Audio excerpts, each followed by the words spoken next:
E agora a gente tem uma palestra que foi gravada pela psicóloga Daniela Avona, falando sobre aspectos psicológicos e como conviver com uma situação crônica.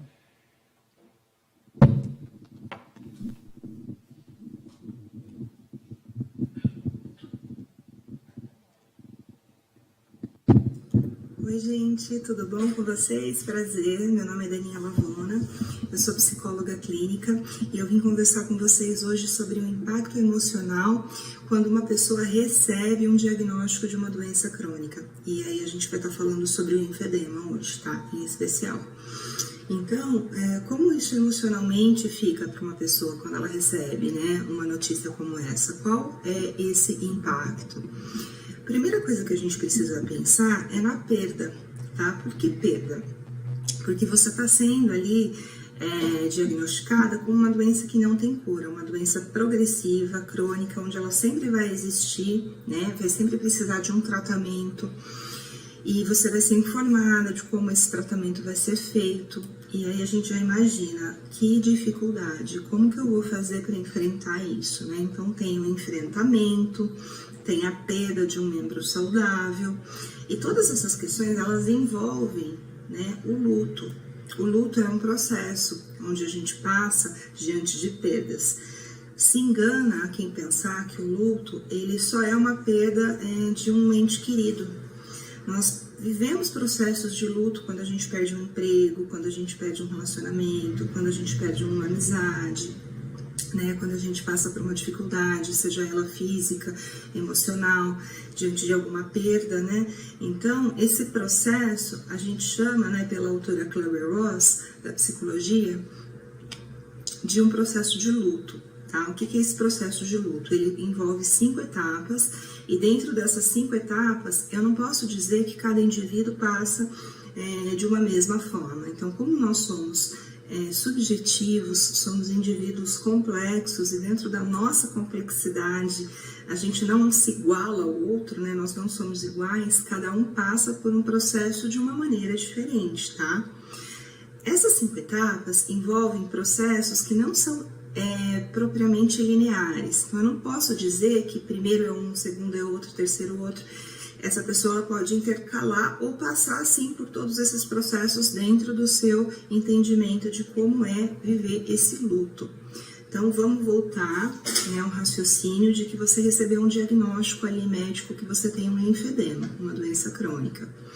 Você está diante de uma informação que você perdeu aquele membro saudável, porque você já observou, antes de procurar um médico, uma alteração nele.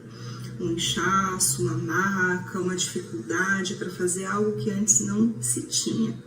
Muitas vezes esse diagnóstico ele pode ser inicial, nesses primeiros sintomas, ou quando você já passou por muitos profissionais e ninguém descobre, ninguém sabe falar o que é, e seu membro já está bastante demasiado. E aí você descobre que é um linfedema. E ali, naquele momento, você já tem uma incapacidade sobre algumas coisas. Então, você já está convivendo com a perda, mas não tem a consciência daquilo, né? Então, ao receber um diagnóstico clínico, né, um diagnóstico médico, você vai ser impactado, porque aquilo vai te dizer como você prosseguir dali em diante, né? Você vai ter informação. Só que nem sempre ter informação nos deixa uma pessoa com conhecimento. Às vezes a gente tem informação e a gente negligencia aquilo. E por quê? Está dentro do processo de luto, está dentro do processo de aceitação. Então vamos lá. A gente tem 5 etapas. Começando com a primeira, ela se chama negação. A segunda, ela se chama raiva. A terceira, barganha. A quarta, depressão. E a quinta, não menos importante, a aceitação. Essas 5 etapas, como eu falei anteriormente, ela não é um processo linear. Então, eu vou dar um exemplo aqui da negação, que é a primeira etapa. Você recebe ali o diagnóstico, você fala, não pode ser, isso não é verdade, não é comigo, eu não tenho linfedema. Eu vou procurar um outro profissional. Esse médico não sabe o que falou, ele nem olhou no meu olho, não senti confiança, não, eu não gostei dele. Eu não tenho isso não pode estar acontecendo comigo. Eu vou ter uma doença crônica? Não, isso não vai acontecer comigo. Então, é um exemplo do não aceitar. E ela está muito ligada com a última. Quando você nega algo, você não está aceitando aquilo, né? Se fosse tão simples assim, era só pular de uma para outra, né? Ah, eu estou negando, agora eu aceito. Não, a negação, ela é... Logo, vamos dizer que você sente a negação, você é tomado por uma raiva, que é a segunda parte, no sentido de, mas por que Deus deixou isso acontecer comigo? Por que tinha que acontecer comigo e não aconteceu com aquela pessoa? Eu não faço mal para ninguém, isso para mim é um tormento. Ah, por que eu não tive logo uma doença, um câncer, algo fulminante, um infarto? Por que não, né, a vida foi para mim desse jeito? E aí uma raiva incompreensível, onde você não aceita o tratamento e vê aquilo como um fardo, né? Um problema, um peso. Depois dessas duas etapas, vem a barganha, que é como se fosse aquela troca. Barganha é troca, tá?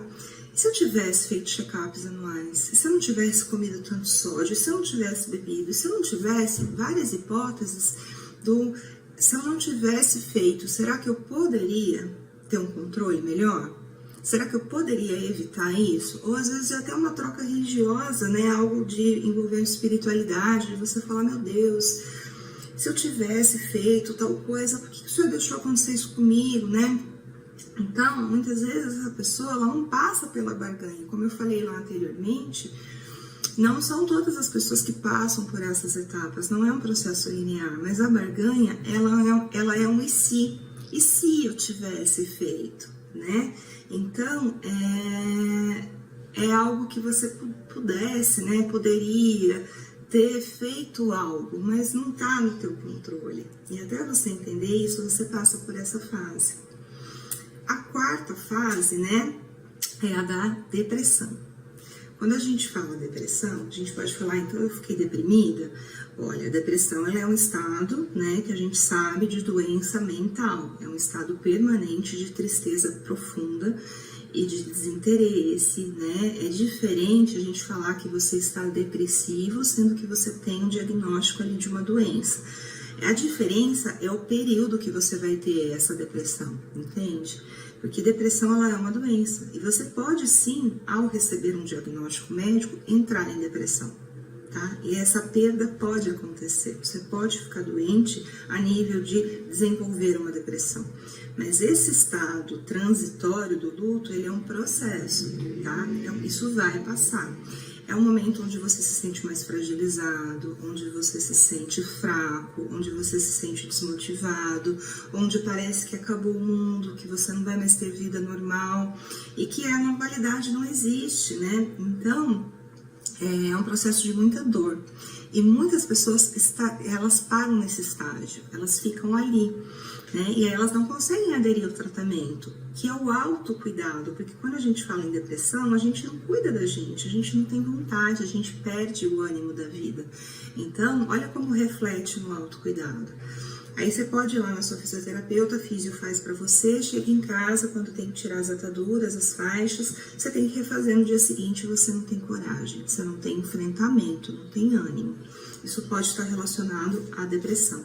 Então, você vê como é importante associar as terapias, né? Associar aí numa equipe multidisciplinar, com mais de um profissional, onde esse profissional esteja vendo a piora, não a aderência do tratamento e falar, olha, você precisa passar por uma psicóloga, você precisa passar por uma sessão de terapia para entender o porquê você não consegue cuidar de você. É importante o olhar do fisioterapeuta e até do próprio paciente para entender se aquela tristeza ela está incapacitando aquela pessoa, né? Porque se ela estiver incapacitando, é necessário associar terapias, né? Para que o tratamento possa ser feito. Então, quando a gente pensa, né? Eu não consigo me cuidar, a gente entra num estado de negligência, porque a gente sabe o que precisa, mas a gente não consegue fazer. Então, a gente deixa, lavei as mãos, deixa assim, vai ficar inchado, não tem cura mesmo, né? E nisso, você se autossabota. Você está fazendo sabotagem com você, né? Você está deixando aquilo progredir, porque como é uma doença crônica, progressiva, aquele edema vai aumentar, né? A falta de cuidado, né, da terapia complexa descongestiva que visa ali, né, o cuidado do membro, a hidratação, o não machucar. Se a pessoa ela negligencia a perna, o membro afetado, né? Eu falo perna porque eu tenho linfedema na minha perna, né? Eu sou uma paciente diagnosticada com linfedema desde 2007. Então, quando eu falo desse processo de luto, né, eu me identifico, eu caibo nesse processo. E por muito tempo eu me negligenciei. Então você fala assim, mas a pessoa tem cuidado, a pessoa tem acessibilidade, a pessoa tem informação. Como que ela deixa chegar? Pela depressão. Então não adianta ter conhecimento se você não tem o enfrentamento necessário. Aí você pode dizer assim, mas falta disciplina, falta vontade dessa pessoa. Você já ouviu alguém dizer isso para uma pessoa depressiva? É só você querer ficar bem que você vai ficar. Levanta da cama, tenta ver, olha como o dia tá bonito. Você vê uma pessoa assim, vê uma pessoa falando isso para alguém que tá com uma hemorragia? Olha, tenta segurar seu dedo aqui, vai parar, logo passa. Você já tentou levantar? Quem sabe se você fizer um esforço, não consegue. É inadmissível ouvir uma coisa dessa para uma doença física. Imagina ouvir isso para uma doença mental. A gente está falando de um adoecimento, né, de uma perda de saúde. Então, quando a pessoa está vivendo essa etapa da depressão, a gente precisa estar muito atento para ver se isso não vai evoluir realmente para uma doença como a depressão, ou se é um estágio do luto. Porque depois da depressão vem a aceitação, onde você entende com muita dor e com ao mesmo tempo uma sabedoria de que eu tenho linfedema e preciso de cuidado. Ou seja, você não foge do diagnóstico, você aceita o diagnóstico e aceita toda a limitação que vem a ter o tratamento. Eu não posso deixar de me enfaixar porque senão minha perna vai ficar inchada. Então o que eu tenho que fazer? Me enfaixar. Só que essa coisa simples, né, de como a gente está falando hoje, a gente sabe que na teoria as coisas são diferentes do que na prática, né?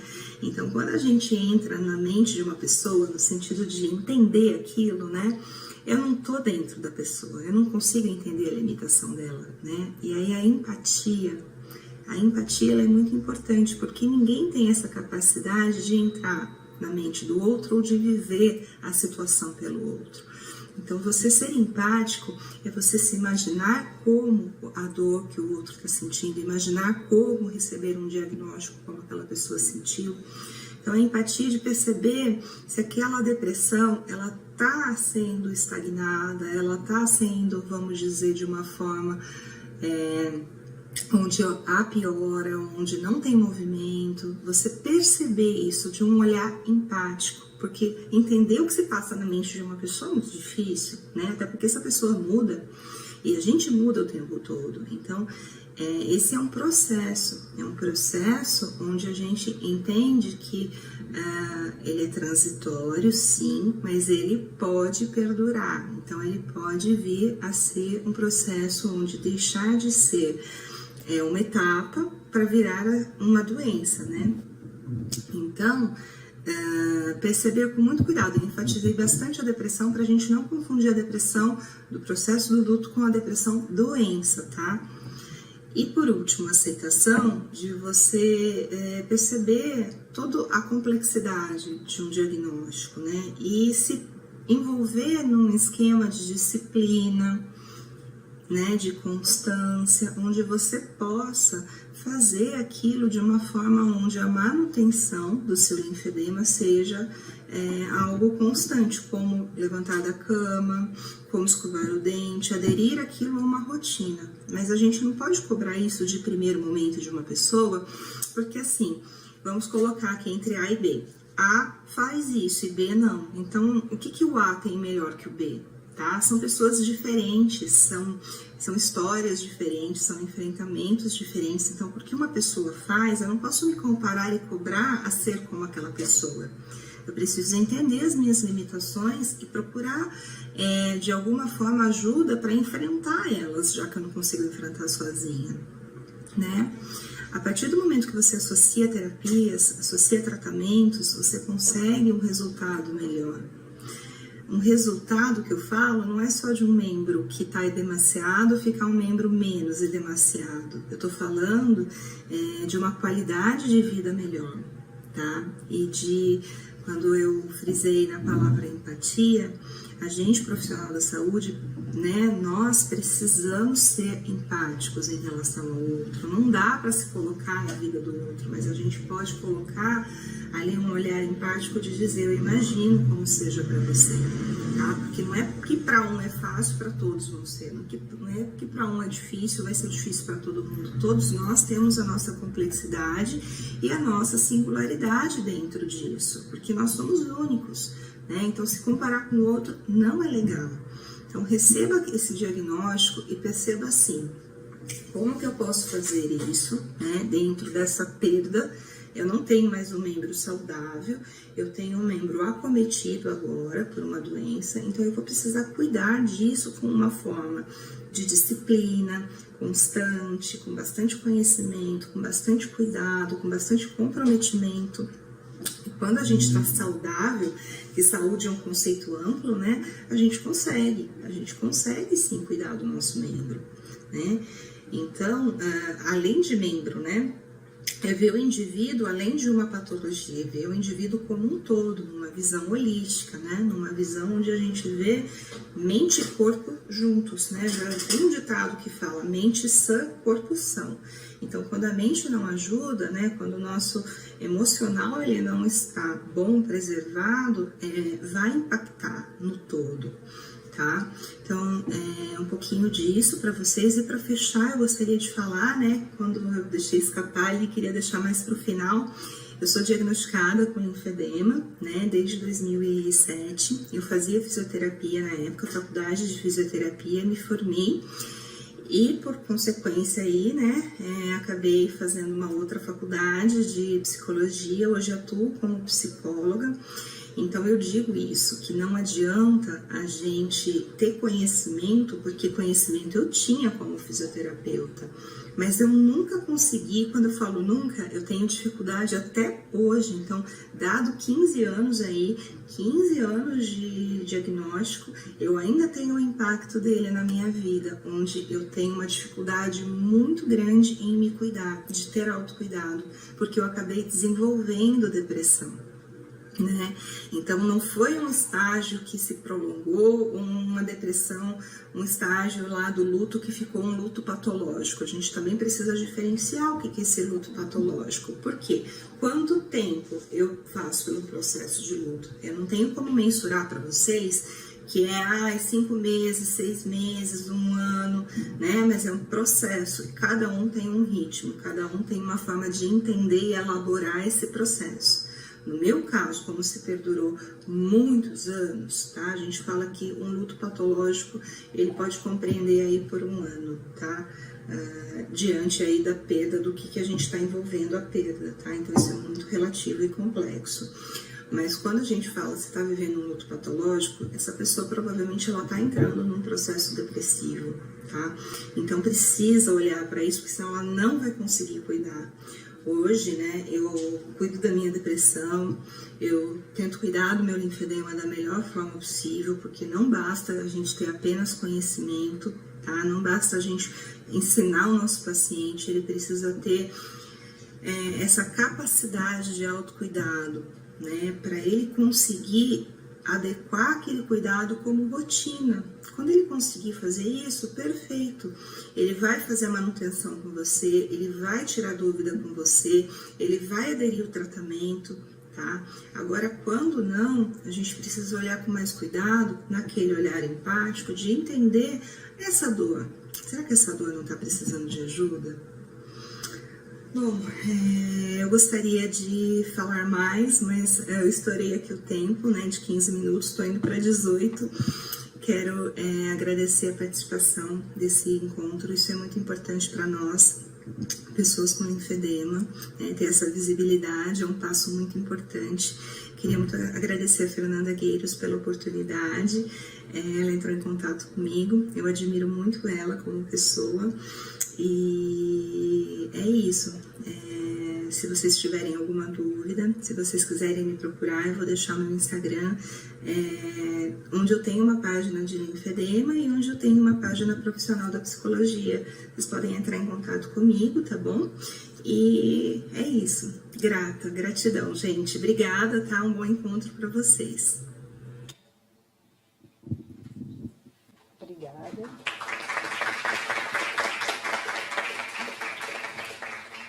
Obrigada pela doutora Daniele.